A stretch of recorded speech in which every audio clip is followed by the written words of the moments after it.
Okay, so we've just learned about diagonalization. So we say that a matrix A is diagonalizable if it is similar to a diagonal matrix. And what that means is that being diagonalizable means it's possible to write A as x times d times x inverse. And in our last example that we just covered, we outlined a process for constructing d and x. To find d, we need all of the eigenvalues of our matrix, accounting for multiplicity, and then the columns of x are the eigenvalues of our matrix. There is built-in code to do this in Sage. I have here code where all you have to input is a matrix on the first line called A, and then the code will determine if the matrix is diagonalizable, or at least attempt to determine, and then if it is, it will give us the data of a diagonalization. So I've pre-input a large matrix. I think this is a 5 by 5. Let's just click evaluate and see what happens. Okay, so when I click evaluate, the first thing that pops out is the matrix A that I've input. So if I want to, I can check to see if I made any mistakes. And it doesn't look like this code threw any errors, so that tells us that this matrix is diagonalizable. In fact, what we're finding here is that A is x times d times x inverse.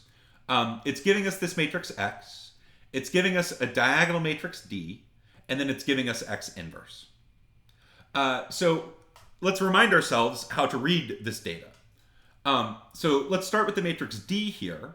The diagonal entries in D are 4, 5, 5, negative 9, negative 9. So what this is telling us is that this matrix A is a 5 by 5 matrix, and it has 3 eigenvalues, 4, 5, and negative 9.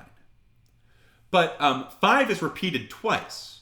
So that's telling us that 5 has algebraic multiplicity equal to 2. And since we're diagonalizable, it also has geometric multiplicity equal to 2. And the same goes for negative 9 as an eigenvalue. Negative 9 is an eigenvalue, and it's repeated twice on the diagonal of D, which means that the geometric multiplicity of negative 9, which is the same as the algebraic multiplicity here, is equal to 2. What about x? Well, the columns of x here will be linearly independent eigenvectors of A, and these eigenvectors line up with their corresponding eigenvalues in D. So the first column of x here is 1, negative 5, 6, negative 1 half, negative 1 6, 1 6. That is an eigenvector of our original matrix A, and the corresponding eigenvalue is 4. The next two columns of x will be eigenvectors of A, and the corresponding eigenvalue is 5. And the last two columns of x are eigenvectors of A, and those two eigenvectors correspond to the eigenvalue negative 9.